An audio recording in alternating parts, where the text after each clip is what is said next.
amendement supprimé. Voilà, c'est juste pour être bien sûr que ce soit au procès-verbal. Des demandes d'intervention? Des abstentions? Des oppositions? On m'alerte. Ah, je n'ai pas vu. J'ai regardé pourtant. Je suis un peu petite. Mais je t'avais Prochaine fois, regardé. je me surélèverai.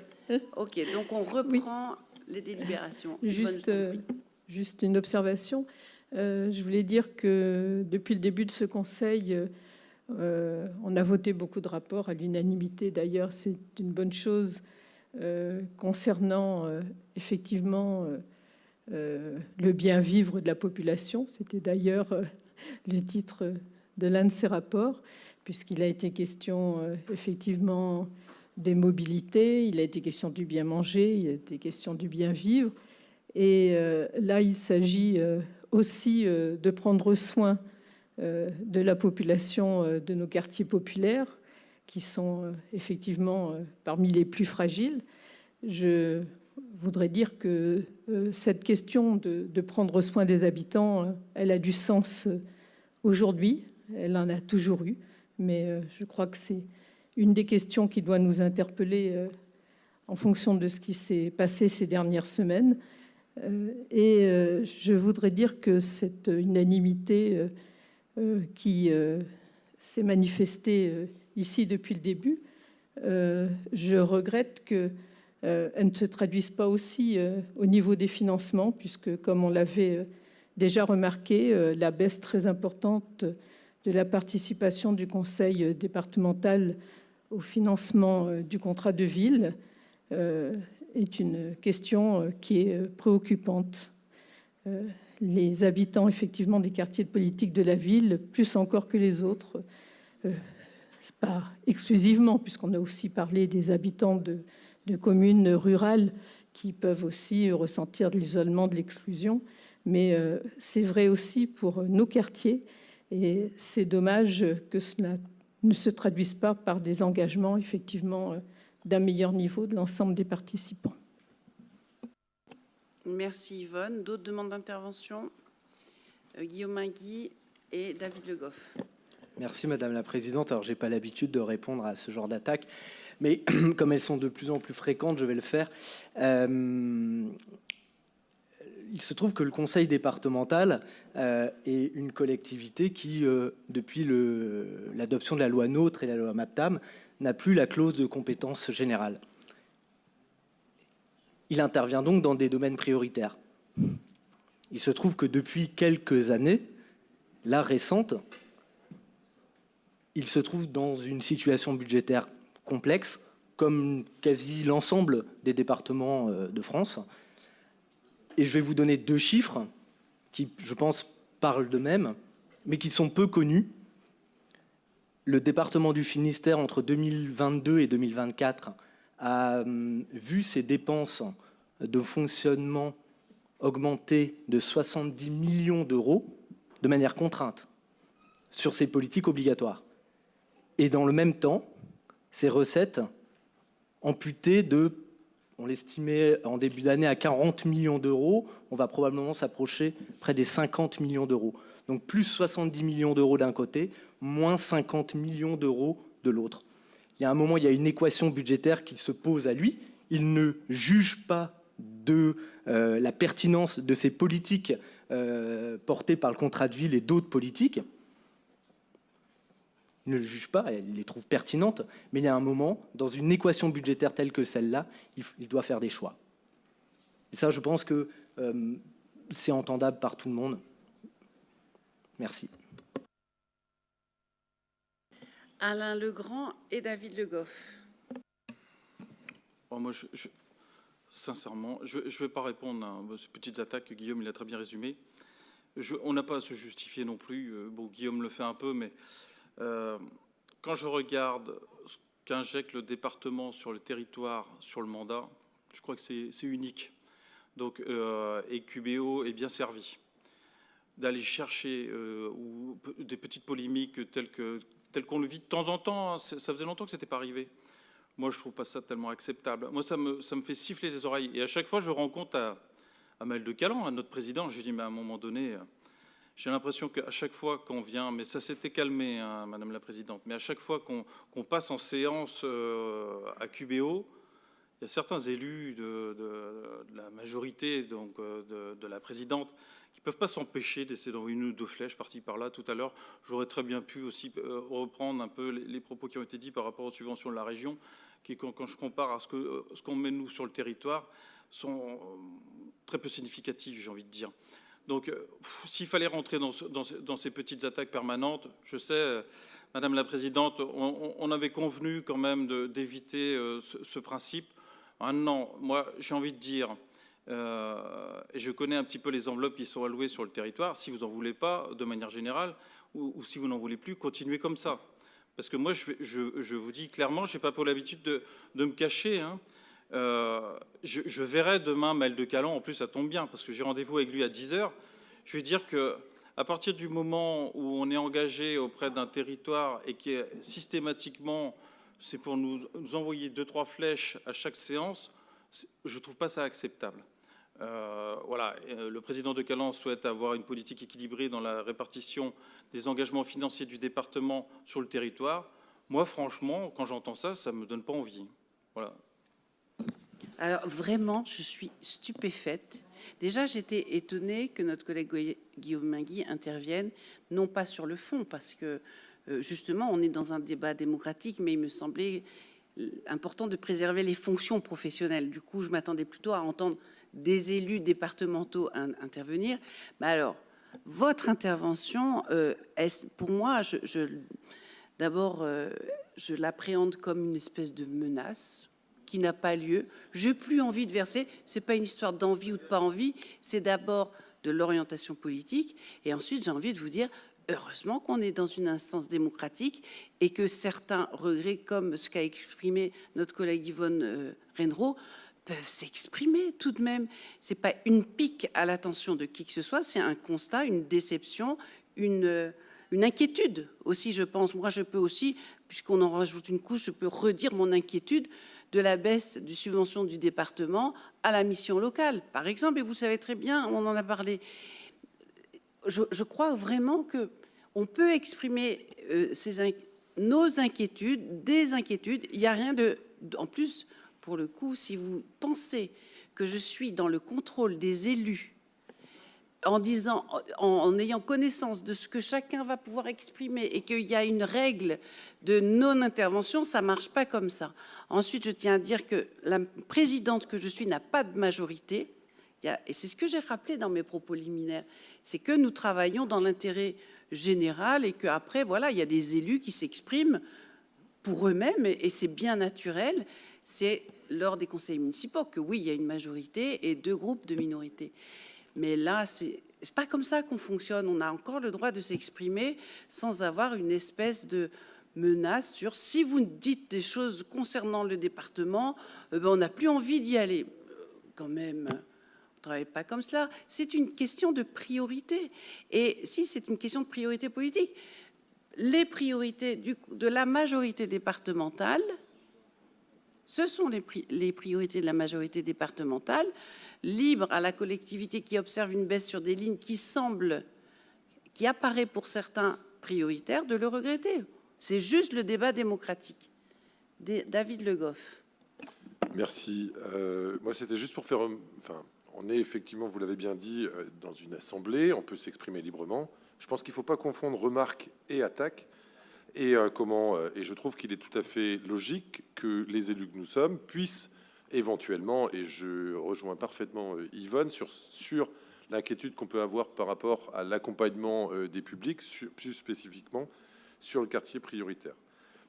C'est juste ce que je voulais rajouter là-dessus. Moi, j'avais une question plus sur la question du reliquat qu'il reste, notamment sur la question du soutien à la parentalité, qui est un sujet également important, et à savoir si donc ce reliquat est déjà en partie éventuellement fléché ou projeté sur des actions avec d'éventuels partenaires qui viendraient pallier au désengagement ou à la disparition de l'acteur qui s'était positionné. Est-ce qu'il y a des choses qui ont déjà été repérées ou envisagées, ou est-ce que ça doit encore se travailler je ne sais pas si Alain, tu peux... C'est tout récent, hein, donc ouais. les sommes sont affectées, disons, mais sont pas affectées, mais elles sont toujours là, elles seront réaffectées, quoi. Parce que si je peux, l'enjeu est quand même important, et c'est vrai que pour QBO, en tout cas, ne flécher que à hauteur de 3 000 € sur cette question de la parentalité. Voilà, mon souhait, ce serait que ce soit l'intégralité de la somme dédiée qui soit fléchée vers cette action-là, parce qu'il y a une forte demande sur le quartier prioritaire. Donc l'acteur en question, il s'agit de Parentel, c'est bien cela. Ce qui va être un manque, mais réel, pour l'ensemble du territoire finistérien. Et il y a un gros enjeu sur le quartier, plus particulièrement de Kermouezan, avec de forts besoins sur cette question. Et je rappelle que cet acteur, puisque là, ils sont en très grande difficulté, c'est un acteur associatif permettant d'offrir des entretiens psychologiques à des familles en détresse, et notamment les familles monoparentales, sur les enjeux qui ont été décrits lors du rapport, mais pas que. Sur la question du deuil, ils avaient vraiment une indication spécifique. Donc c'était aussi, au-delà du quartier prioritaire relevant de la politique de la ville, c'était un acteur incontournable pour tous les Finistériens pouvant rencontrer des tragédies dans le cadre de leur famille. Donc moi, j'exprime vraiment mon grand regret de ces grandes difficultés de la fin de leurs interventions. Yvonne, Valérie. Oui, une petite chose d'abord sur Parentel. Je partage tout à fait l'inquiétude. Parentel n'est plus en grande difficulté. Parentel n'existe plus. Et tout ce qu'apportait Parentel, effectivement, disparaît pour le moment. Et je pense que c'est un sujet dont nous devrons nous saisir, et pas seulement nous, parce que son intervention allait bien au-delà de notre territoire. Pour revenir à ce que je disais tout à l'heure, je ne suis pas dans la polémique, je suis dans le regret. Et pour préciser encore par rapport à ce que disait Guillaume Mainguy, je voudrais dire que j'appartiens à un parti qui, je crois, doit être le seul à porter cette idée, que dans la Constitution française, il devrait être écrit que l'État ne peut pas transférer de responsabilité, effectivement, à des collectivités sans leur donner les moyens financiers correspondants. Et bien entendu, je pense à la situation de départements qui ont des populations vieillissantes. Il y en a qui sont dans des situations bien pires que la nôtre, et que chacun sait que les moyens n'ont jamais accompagné effectivement ce transfert de compétences. Sur ce point-là, je le partage tout à fait. Yvonne, nous sommes tous d'accord sur ce principe, que l'État devrait financer les compétences transférées. Valérie Huette-Morinière. Oui, je me permets d'apporter ma voix, parce que moi, je ne suis pas encartée, c'est ce qui ne m'empêche pas d'avoir de profondes convictions. Néanmoins, ce que j'ai entendu, l'échange de ce soir me heurte profondément. On parle de Kermouezan, du quartier prioritaire. On parle de priorité en ce qui concerne la population de Kermouezan. On a la chance d'avoir un quartier prioritaire qui fonctionne relativement bien. Et il faut continuer nos efforts sur le soutien à sa population et à toutes les personnes qu'il pourra accueillir. Lorsque vous dites, Monsieur Legrand, on injecte, j'ai l'impression qu'on parle à un malade. Il y a des mots comme ça qui font mal. Et ce que vous nous dites là sur une menace à peine voilée, moi je suis quand même consternée. On sort d'une phase politique dont on sort très fragilisé, et je crois qu'on a tous une responsabilité de mesurer nos propos et de nous battre pour notre population. Donc voilà, je suis un peu effarée de ce que je viens d'entendre. Merci Madame la Présidente. Merci. D'autres demandes d'intervention? Guillaume Mainguy. Je crois qu'on a de la chance d'être ici et de pouvoir débattre dans de bonnes conditions. Les résultats des dernières élections en Bretagne, dans le Finistère, à Quimper, ont montré qu'on avait des débats sereins. Il faut continuer sur cette voie-là. Je pense qu'on n'a pas tous la même manière de s'exprimer. Il y a parfois des expressions qui peuvent être mal prises, mal appréciées par les uns et les autres. Et je pense qu'il ne faut pas s'en émouvoir de trop. Pour revenir sur le fond de l'échange initial avec Yvonne Rennero. C'est un sujet fondamental de savoir effectivement ce qui est prioritaire ou non dans une collectivité qui a la clause de compétence générale et qui donc doit légalement s'occuper de tout, peut légalement s'occuper de tout.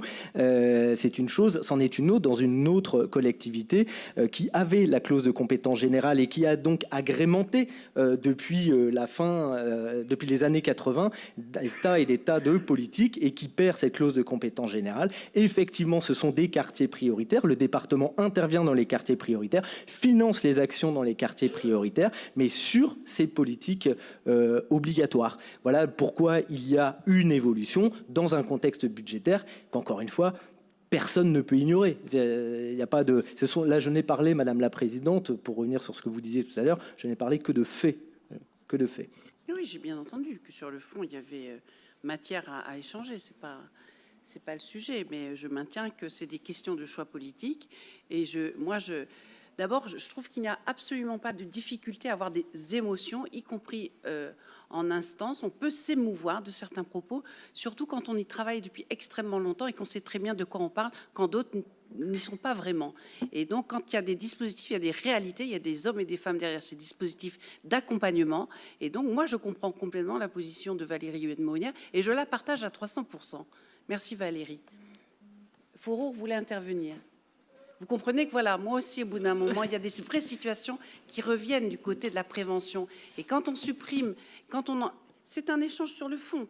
Mais il y a une vraie prudence, une vraie vigilance sur ce que l'on crée, même si c'est difficile, je comprends. Hein. C'est vrai que les finances des collectivités, et notamment du département, eh bien, cette année particulièrement, nécessitent une vigilance accrue, mais pour autant, est-ce que c'est sur ces dispositifs qu'il faut réduire? C'est des choix.